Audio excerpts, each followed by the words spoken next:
নমস্কার বন্ধুরা, ভৌতিক রহস্য চ্যানেলে তোমাদের সবাইকে আরও একবার স্বাগত। আজকে তোমাদেরকে ভূতের ভবিষ্যৎ এই গল্পের শেষ পর্ব শোনাবো। তাহলে চলো আর বেশি দেরি করব না, গল্পটা শুরু করে দিই। আমরা প্রথম পর্বে কিছুটা অংশ শুনবো, তারপরে শেষ পর্বটা শুরু করব। একটা বিশাল তাপ নিয়ন্ত্রিত হলঘরে মাটিতে এবং শূন্যে হাজারো রকমের সবজির চাষ। ক্রেতারা গাছ থেকেই যে যার পছন্দ মতো আলু, কুমড়ো, পটল তুলে নিচ্ছে। আমরা এত পর্যন্তই প্রথম পর্বে শুনেছিলাম, এরপর থেকে শেষ পর্বটা শুনব। শূন্যে ঝুলন্ত র্যাকে আলুর গাছ। এসব আলুর জন্য মাটির দরকারই হয় না, শূন্যেই নানা প্রক্রিয়ায় গাছকে ফলন্ত করা হয়। গাছের নিচে চমৎকার আলু থোকা থোকা ফলে আছে। বাসবনলিনী কিছু আলু নিলেন, বেগুন, পটল, ফুলকপিও নিলেন। আজকাল সব ঋতুতেই সব রকম সবজি হয়, কোনো বাধা নেই। বাজারের ফটকেই ছোট ছোট ট্রলি সাজানো আছে, তাতে বোঝা তুলে দিয়ে কনসোলের মধ্যে নাম আর ঠিকানাটা একবার বলে দিলেই ট্রলি আপনা থেকেই গিয়ে বাড়িতে জিনিস পৌঁছে দিয়ে আসবে। বাসবনলিনীও বোঝাটা একটা ট্রলি মারফত বাড়িতে পাঠিয়ে দিলেন। তারপর মেঘের ওপর হেঁটে বেড়ানোর একটু ইচ্ছে হলো তার। কোনো অসুবিধে নেই, উড়ন্ত পিরিচ সব জায়গায় মজুদ। তিনি সবজি বাজারের বাইরে উড়ন্ত পিরিচের গ্যারেজে ঢুকে একটা পিরিচ ভাড়া নিলেন। 5 ফুট ব্যাসার্ধের পিরিচটা খুবই মজবুত জিনিসে তৈরি। তাতে একখানা আরামদায়ক চেয়ার আছে, কিছু খাদ্য পানীয়ের একখানা ছোট আলমারি আছে, আর আছে একজোড়া হাওয়াই চপ্পল। এই চপ্পল পরে আকাশে দিব্যি হেঁটে বেড়ানো যায়। বুদবুদ সমেত বাসবলিনী পিরিচে চেপে বসলেন। পিরিচ একটা দ্রুতগামী লিফটের মতোই ওপরে উঠতে লাগলো। কিছুক্ষণের মধ্যেই ঘন মেঘের স্তর ভেদ করে বাসবনলিনী রৌদ্রোজ্জ্বল আকাশে উঠে এলেন। চারদিকে কোপানো মাটির মতো মেঘ, আশেপাশে অনেক পিরিচ ভেসে বেড়াচ্ছে, তাতে নানা ধরনের মানুষ। তাছাড়া বড় বড় উড়ন্ত কার্পেট দঙ্গল বেঁধে কোনো পরিবার পিকনিকও করছে। প্রচুর লোক, ওপরে নিচে সর্বত্র। মেঘের ওপরে ক্লাউড স্কিও করছে কেউ কেউ। হাওয়াই বুট পরে শূন্যে ফুটবল খেলছে কিছু যুবক। কয়েকজন যুবতী ভাসমান ফুচকাওয়ালার কাছে থেকে ফুচকা কিনে খাচ্ছে। পিরিচটা নিয়ে একটু এদিক ওদিক ঘুরে বাসবনলিনী তার বড়ি বেলুনের কাছে এলেন। বড়িগুলো প্রায় শুকিয়ে এসেছে, আর ঘণ্টাখানেকের মধ্যেই হয়ে যাবে।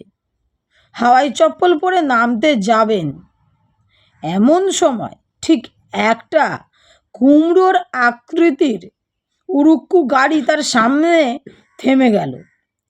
জানালা দিয়ে মুখ বের করে একটা ছোকরা হাসি মুখে বলে উঠল, কি গো ঠাকুমা, এখানে কি হচ্ছে? বড়ি রোদে দিয়েছো নাকি? ছোকরা আর কেউ নয়, গদাধর ভট্টাচার্যের ডান পিঠের ছেলে রেমো। রেমোর জ্বালায় বাসবনলিনীর এক সময়ে ঘুম ছিল না চোখে। গাছের আম, জাম, কাঁঠাল কিছু রাখা যেত না রেমোর জন্য। বিচ্ছুটা চুরিও করত নানা কায়দায়।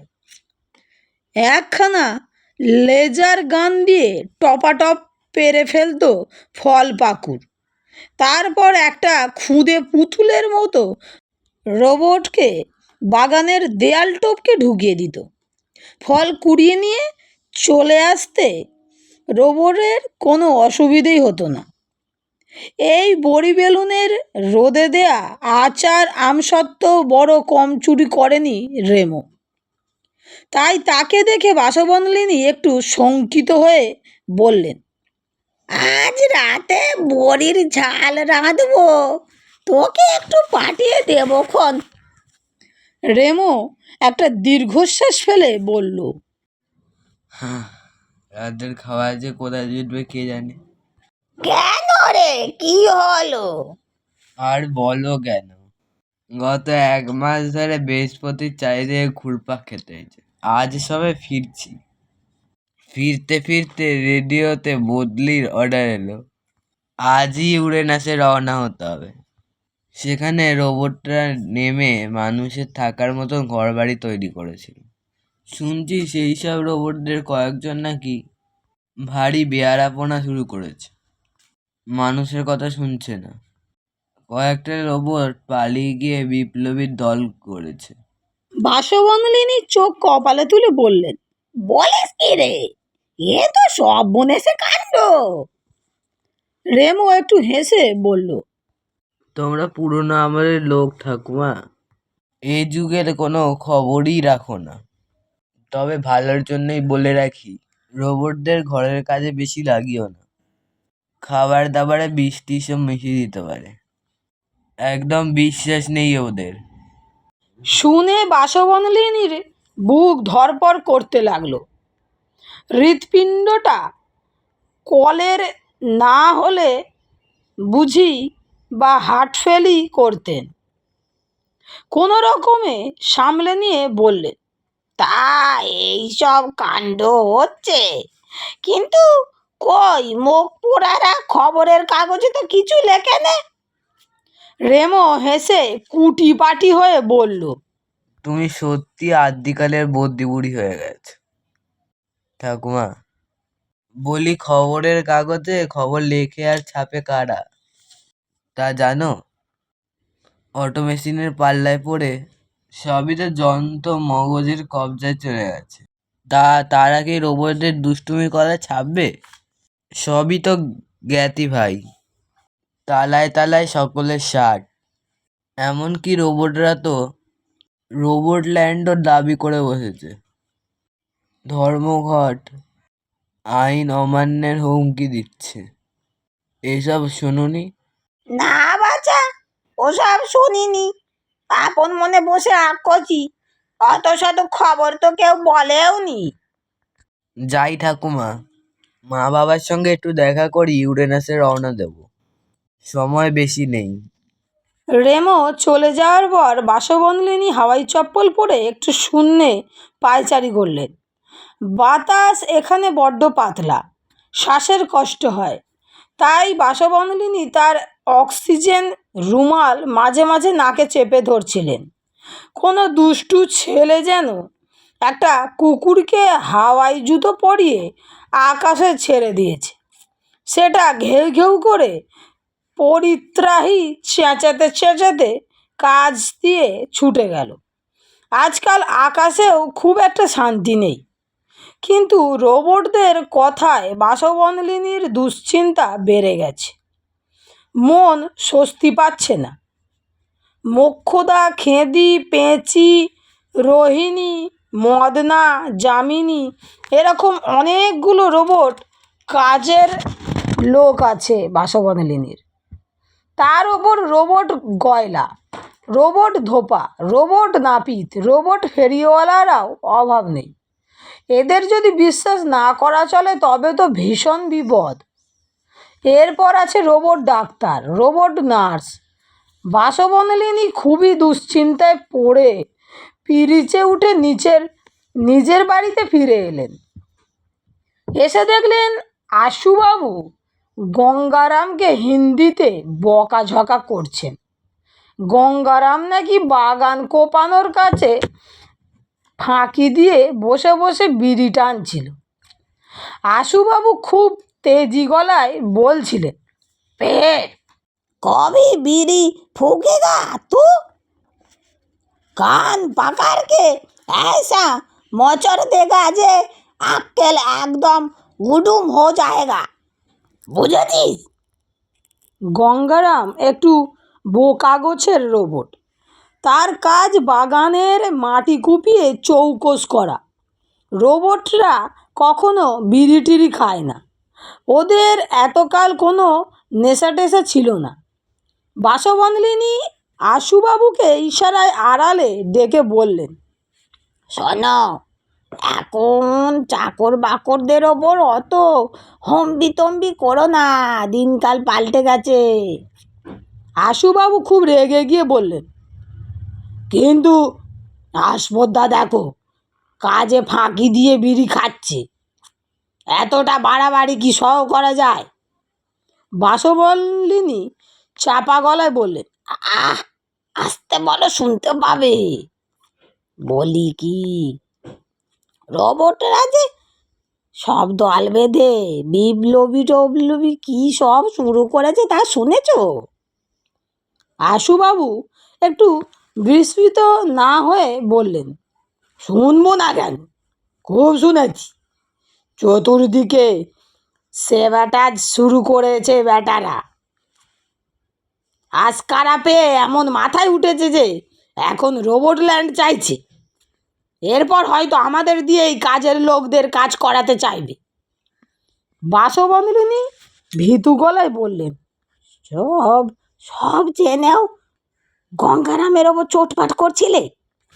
ও যদি ওর জাত ভাইদের বলে দেয় তাহলে কি তারা তোমাকে আস্ত রাখবে? আশুবাবু একগাল হাসলেন, তারপর মৃদু স্বরে বললেন, অত সোজা নয়, আমার কাছে তার ওষুধ আছে। বাসবন্ধলিনী অবাক হয়ে বললেন, কি ওষুধ? আশুবাবু খুব হেঁ হেঁ করে হেসে বললেন, আছে আছে, আমার ডার্ক রুমে লুকিয়ে রেখেছি। রোবটরা যে দুষ্টুমি শুরু করবে একদিন, তা আমি অনেক আগেই বুঝতে পেরেছিলাম। সেই জন্যে গোপনে বহুকাল ধরে ওষুধ বের করার চেষ্টা করেছি। এতদিন ফল ফলেছে। বলো কি, চলো তো, তোমার ওষুধটা দেখবো। দেখাবো, কিন্তু 5 কান করতে পারবে না। তোমরা তো পেটে কথা রাখতে পারো না। না গো না, বিশ্বাস করেই দেখো না। আশুবাবু বাসবন্ধলিনীকে নিয়ে মাটির তলায় একটা গুপ্ত কক্ষে এসে ঢুকলেন। ঘরে যন্ত্রপাতি কিছুই প্রায় নেই, শুধু একটা কালো বাক্স, একটা লাল আলোর টুম জ্বলছে। একটা টুল দেখিয়ে আশুবাবু বাসবন্ধলিনীকে বললেন, বসো, যা দেখাবো তা তোমার বিশ্বাস হবে না, তার চেয়েও বড় কথা, ভয় টয় পেতে পারো। জিনিসটা কি, দেখলেই তো বুঝতে পারবে। এই বলে আশুবাবু কালো বাক্সটার গায়ে একটা হাতল ঘোরাতে লাগলেন আর মুখে নানা কিম্ভূত শব্দ উচ্চারণ করতে লাগলেন। ওং ফট, অং ফট, প্রেত প্রসিদ, প্রেতান পরিপুরিত জগৎ, জগৎ সার পেতায়, ইত্যাদি। বাসবন্ধলিনী দেখলেন কালো বাক্সটার গায়ে একটা ছোট্ট ফুটো দিয়ে কালো ধোঁয়ার মতো কি একটু বেরিয়ে এসে বাতাসে জমাট বাঁধতে লাগলো। তারপর চোখের পলকে সেটা একটু ঝুলকালো, রোগা শুটকো মানুষের চেহারা ধরে সামনে দাঁড়ালো। বাসবন্ধলিনী আঁতকে উঠে বললেন, ও মাগো, এটা আবার কে? আশুবাবু হে হে করে হেসে বললেন, এদের কথা আমরা এতকাল ভুলেই মেরে দিয়েছিলুম গো। বহুকাল আগে এদের নিয়ে চর্চা হতো, আজকাল বিজ্ঞানের ঠেলায় সব আউট হয়ে গিয়েছিল। কিন্তু লোকটা আসলে কে? এ কথার জবাব কালো লোকটাই দিল। কান এঁটো করা হাসি হেসে খোনা স্বরে বলল, একে আমি হলুম গো ভূত, একেবারে নির্জলা খাঁটি ভূত। বহুকাল ধরে দেখা সাক্ষাতের চেষ্টা করছিলুম, হচ্ছিল না। তা এগে এবার এ বাবুর দয়ায় হয়ে গেল। শুনে বাসবনলিনী গো গো করে অজ্ঞান হলেন। তারপর জ্ঞান ফিরে এলে অবিশ্বাসের চোখে চেয়ে রইলেন। ভূতটা তখনও দাঁড়িয়ে। আশুবাবু একখানা তালপাতার পাখায় বাসবনলিনীকে বাতাস দিতে দিতে বললেন, আর ভয় নেই গিন্নি, ভূতেরা কথা দিয়েছে বিজ্ঞানের কুফল দূর করার জন্য জান লড়িয়ে দেবে, রোবটদেরও টিট করবে ওরাই। কেলে ভূতটা সঙ্গে সঙ্গে মাথা নেড়ে বলল, একেবারে বাছা ধন্দের পেটের কথা টেনে বের করে আনবো মাঠান, কোনো চিন্তা করবেন না। বাসবনলিনী এবার আর ভয় পেলেন না। খুব নিশ্চিন্ত হয়ে একটা দীর্ঘশ্বাস ফেলে বললেন, বেঁচে থাকো বাবারা। বন্ধুরা, গল্পটি আজকে এখানেই শেষ। গল্পটি তোমাদের কেমন লেগেছে অবশ্যই আমাকে কমেন্টে জানিও। আর ভালো লেগে থাকলে বন্ধুদের সঙ্গে শেয়ার করে চ্যানেলটি সাবস্ক্রাইব করে লাইক করে আমার পাশে থেকো, যাতে আরও নতুন নতুন গল্প আমি তোমাদের শোনাতে পারি। তাহলে বন্ধুরা, দেখা হচ্ছে অন্য কোনো দিন অন্য কোনো গল্প নিয়ে। তাহলে আজকের মতো বিদায়। সবাই ভালো থেকো, সুস্থ থেকো, সবাইকে ভালো রেখো।